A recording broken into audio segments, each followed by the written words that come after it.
Isn't it, Mr. Obieze? Absolutely. And we have living examples of people who have done that. Yeah. So, Um, guys, if you utilize this opportunity, you can come to UK as early as January 2023. Is it that? we do Canada, we do USA, we do Australia, we do Hungary, Spain, Netherlands. When you do these programs, it is the jobs that will be chasing you, not you chasing the job. Yeah. And he's a living example. He is set for life. He is living the life here in UK.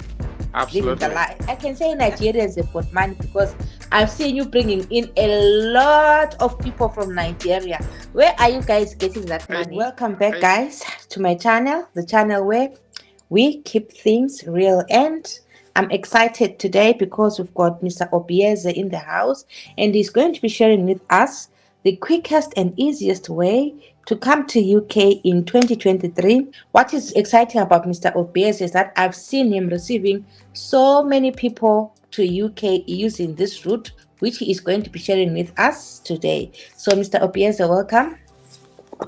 Thank you very much for having me, and all of us are happy to be here. Thank you very much for joining viewers.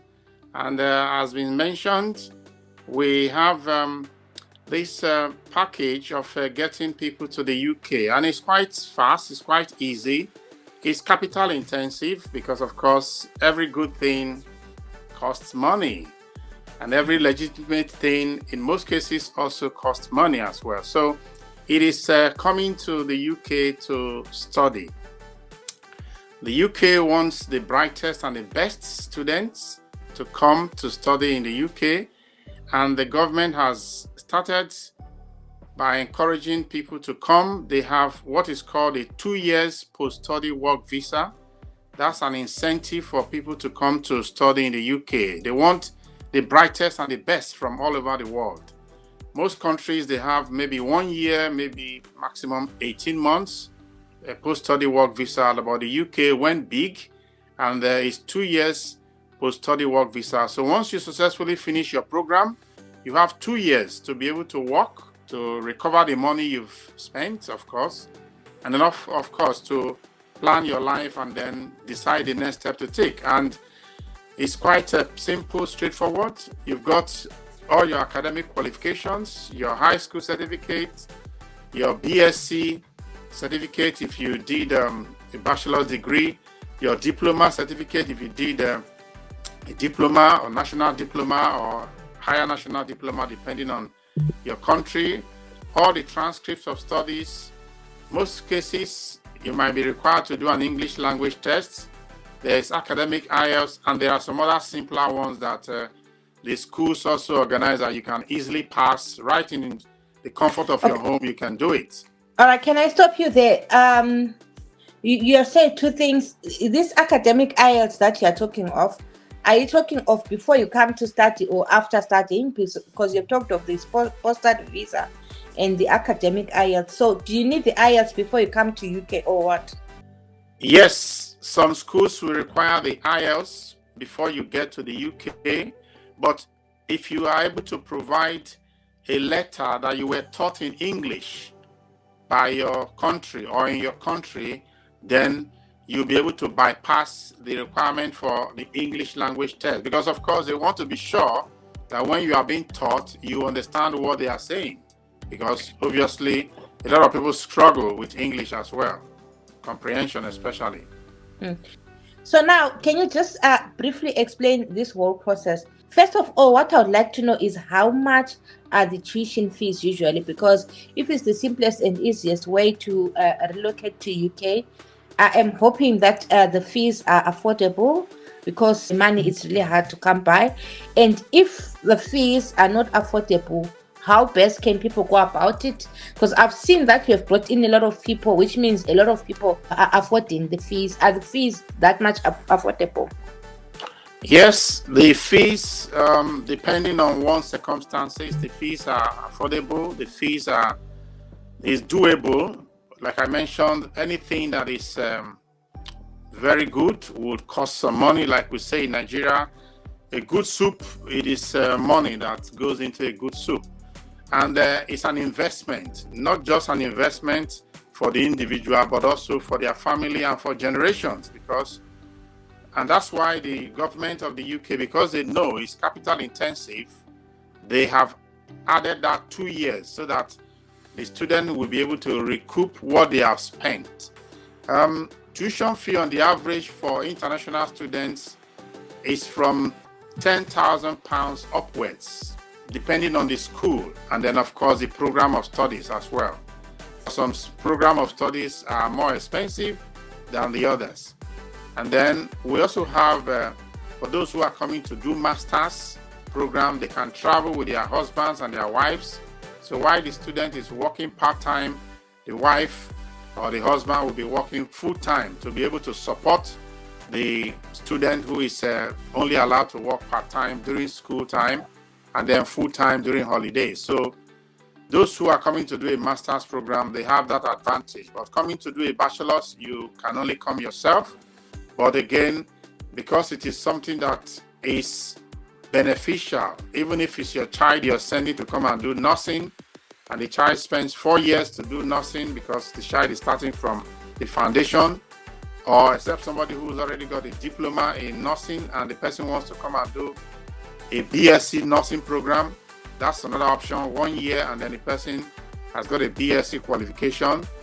And then of course the 2 years the person has, they can use it to work, earn money, recoup what they have spent. And those who want to come or bring their family, they can decide to go for masters after finishing their BSc. Or if it's a young child who has just finished a master's in nursing or cybersecurity, they will be able to get a job, and that's somebody who has been set up for life. And of course, that's going to trickle down to everybody in the family, definitely. Okay, I want to understand more on this 2 years post-study visa. So do you mean that after 2 years, you'll be forced to go back to your country, or you can now then look for another job, or what? Yes, so, and that's why it is important to deal with someone who knows how things work. After 2 years, if a student finishes a program, the person has got 2 years post-study work visa. Within that 2 years post-study, the student either has to find another visa route, and good 18, there's this healthcare visa that is available now, or if the person is somebody who trained as a nurse or as a computer engineer or cybersecurity guru, the person will be able to get a job, or probably the person did pharmacy, or the person did social work, or mental health nursing, learning disability nursing, and midwifery, and all of that. The person will be able to get a tier 2 work visa and continue their life. Again, some people have used that 2 years post-study after they finish to arrange themselves and relocate to somewhere else. People have moved from here to Canada, to USA, to Australia, and they've built a life. And of course, again, people decide to change their visa route. Some people might decide to get married, and of course, that means they don't have to go. So the options are there. Or some people decide to go to Europe, to Germany. They might have a job there because, of course, some of the jobs that we had here in Brexit have been moved to Europe. So there are options. Okay, so if I may break down, for example, I can say someone can come and study here as a nurse, and maybe you're doing your master's in nursing or whatever course it is. Then you can be working while you're doing that master's. You can only work for now, you're working for at least an additional 20 hours per week. And if you're on holiday, you work full time. Yes. To generate income. And you can also bring your spouse so that your spouse can be working and generating income. Yes, your spouse will be working full time as full time as a master student. All right. And then afterwards, if you're on the post-study visa, you can now switch to example, a skilled worker visa. Yes. Which leads to permanent settlement. Yes. All right. So that is understandable, guys. I'm sure you are getting it. He's simply saying that it is the easiest route because once you study, Instead of going back to your country, you can now start working in the UK and you can easily switch to another visa. I know quite a number of people who have switched to a skilled worker visa. That's why sometimes I come and share tier 2 visa sponsorship jobs for people who are here in the UK, because there are a lot of students who are here in UK and want to switch that visa. And I've seen that so many people, I can say Nigerians have got money, because I've seen you bringing in a lot of people from Nigeria. Where are you guys getting that money? It's not just Nigerians. We have Kenyans, we have Ghanaians, a couple of Zimbabweans as well. Really? It is an investment, and people have made sacrifices. People make sacrifices. Some of those Nigerians you see, or those Ghanaians, they sell their properties, they sell their land, and they use it to invest, because they know that it's an investment in their future. So you and I, we work as nurses. We know how much a nurse earns. So if somebody comes to the UK, instead of doing any of these programs that at the end of it all you struggle to get a job, there is always demand for nurses. There's always demand for social workers. There's always demand for pharmacists. There's always demand for cybersecurity gurus, the next generation computer guys who are going to produce the next applications that we're going to use. So once you are in that field, there is actually what the government called the shortage occupation list. I'm sure you are aware of that. There are lots of different jobs that are there. But these ones I mentioned is the ones that when you do these programs, it is the jobs that will be chasing you, not you chasing the job. Yeah. So just like here in UK, when I'm here, I know jobs are searching me, because every day I receive emails. We've got a job here, we've got a job there. And even if you're in UK, for example, even if it's a healthcare assistant jobs, those jobs chase you because there is critical shortage here in the UK. A critical shortage. Yeah. So now I understand why you're saying it's easier, but which means the first few years you have to bring in your A game, especially if you don't have money, for you to be able to generate income, which means you have to work day in, day out for you to be able to generate that income. But afterwards, once you're done with your degree, one, you have a degree, which means you can get a good job. Two, you can easily switch to a skilled worker visa. And then after 5 years, when you are now a permanent resident, you can now use your qualification to get the job that you trained for. And I've seen others, what they actually do is after getting the degree, they work as, for example, healthcare assistants. At the same time, they do other courses to complement their degree, so that they can be employed, and they can switch even from the skilled worker visa to a scale-up visa. So it is quite an easy route, but challenging. I can say easy but challenging. Yeah. Nothing good in life comes easy. Yeah, and just to chip in very quickly, because nurses who have been struggling to get their OET or their academic bands, and of course they have diploma in nursing, or maybe they even have a BSc in nursing, they are also taking advantage of, especially those who have diploma, they're taking advantage of the 1 year BSc top-up program. So you come to the UK, you do a 1 year program, and you have a BSc qualification. It's almost impossible to get that kind of change in many countries, because back in Nigeria, it's going to take you 3 years or more, if the strike doesn't deal with you, to get a BSc after getting a diploma. Canada is, I think, 18 months. US, same thing. So the UK is quite unique. Of course, you also have that 2 years to work, write the exams, because again, you are in the environment where the English is spoken every day. So you'll be able to flow more easier than if you are just stuck in your home country. So that's another way a lot of nurses have moved in, gotten the BSc, gotten jobs as well, and they have brought their families, and quite a lot of them have done well. Yeah. So if you are struggling with IELTS, that is quite interesting, because what you are saying is, for example, in my country, for me to get my BSc, I had to study for 4 years on top of the 3 years, which means to get a BSc, it took me a good 7 years of Yes. studying, including the 3 years diploma. So when you come here to UK, you can only study for 1 year. 1 year. That's 1 year, and you now have it's called a top-up BSc. program, and you now have Yes. your degree. So if you're struggling with IELTS, you can come here with lower band scores, and then after that, you can start working as a nurse here in UK. That is a shortcut to coming to UK. Yeah.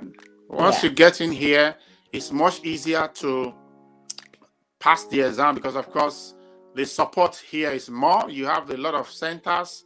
You can decide to do OET instead of doing academic IELTS. And because you are here, you earn the money to be able to pay for the exams.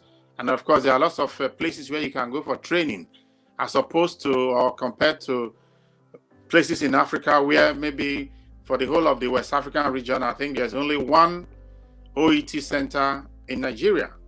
And I think for South Africa, it's only South Africa, if I'm not mistaken. So you struggle to go and write OET if you are in Zimbabwe, if you are in Kenya, if you are in Namibia, if you are in Botswana, you struggle to go and write OET. But you need OET because it's more of a nursing exam. So yeah, it's easier. I've seen people, I've had people contacting me from places like Zambia, Malawi, all wanting to go and write OET in Zimbabwe, which means it is quite a struggle because there are no OET centers all over, like in most places in Africa. Yeah, so it's another way of making sure that one meets that goal of traveling abroad and making a better life for oneself and for one's progeny. Yeah, so how do you help people to relocate to UK under that visa route? So we provide support. We help people to get admission, and we help them to be able to, or we guide them to pay their tuition fees directly to the school, either using their bank in their country, or if they have a friend or family member who can pay it for them from the UK or from America or from Canada, whichever one, then we also guide them together with the school through the process of visa application. And for those who we have what is called a meet and greet, that's when you see me going to the airport. We also go and welcome our students. We help them with temporary accommodation until they are able to find their feet and then get their own accommodation. We don't have a situation where the students come in and they are roaming the streets because they didn't get good accommodation. So we provide support to help students. And of course, we help them with, calling for national insurance, registering with a GP, because sometimes people may not have this information. Knowledge is power. You don't wait until you get sick before you register with a GP in this country. Because if you, the first question is, who is your GP?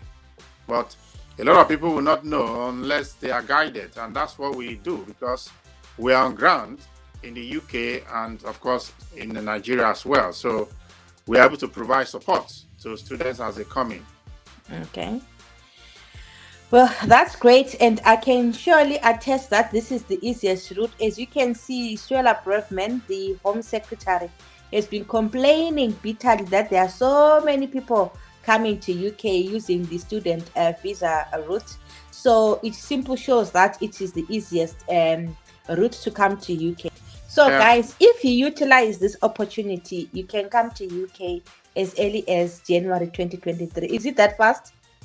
It is possible, it's doable, even though a lot of schools have shut their doors because of they had overwhelming, applications for September. So a lot of people pushed to January, but admission is still going on. And of course, we have April, May, we have September next year, because again, since it's a project that involves a lot of money, one could start preparing now, and by September, by May, June, the person could be here. And of course, we not only do the UK, if I might chip that in, we also do other countries as well. For example, which countries? We do Canada, we do USA, we do Australia, we do Hungary, Spain, Netherlands, Cyprus, Malta. We also do Poland, but Poland is a bit tricky because of they only have one embassy in Nigeria covering the whole of West Africa, and I think the other one they have is somewhere in South Africa. So it's because of the lack of having a lot of embassies. Poland is a bit tricky, but we cover a lot of European countries together with those other countries I've mentioned as well. That's good. That's great news, Mr. Obieze. And thank you so much for coming to my channel to share this information. So, guys, if you're interested in coming to UK as students, there are so many advantages. You can easily become a permanent resident just by diving from being a student to the post-study visa and eventually get your permanent residence, because it is very easy to switch from a post-study visa to any other type of visa here in UK. So if you don't have money, you can start trying to do projects A, B, C, and D so that you generate income and come here to UK. And once you're in UK, you can easily generate money because there are always extra shifts. They always need people to come and work. I'm sure you have seen, if you've been looking at the healthcare assistant jobs, now they're specifically saying they want students, which means even if you come as a student, you are guaranteed that you're going to get a job as a healthcare assistant, and you are guaranteed that if you come with your wife, they can take whatever job and they can be doing full-time, working 7 days a week or how many days a week, it's up to them, so that you generate income. Then afterwards you are set for life, isn't it, Mr. Obieze? Absolutely. And we have living examples of people who have done that. Yeah, I can have more than 10 who have done it in the past 2 years. So it is absolutely possible. And yeah, get in touch and we'll set you on the right path.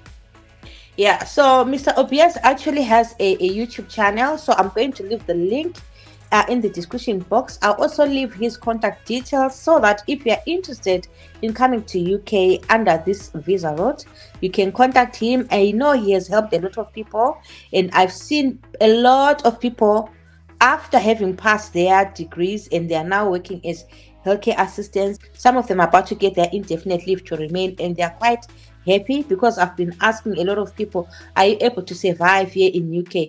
All you need to do is to raise tuition money, and once you're here in UK, you'll be able to survive.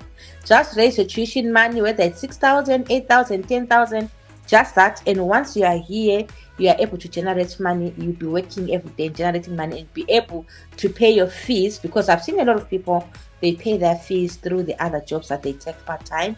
And Exactly. it's only just 2 years, and after those 2 years or whatever number of years, you're set for life. Absolutely. Yeah. And I'm a living example. And he's a living example. He is set for life.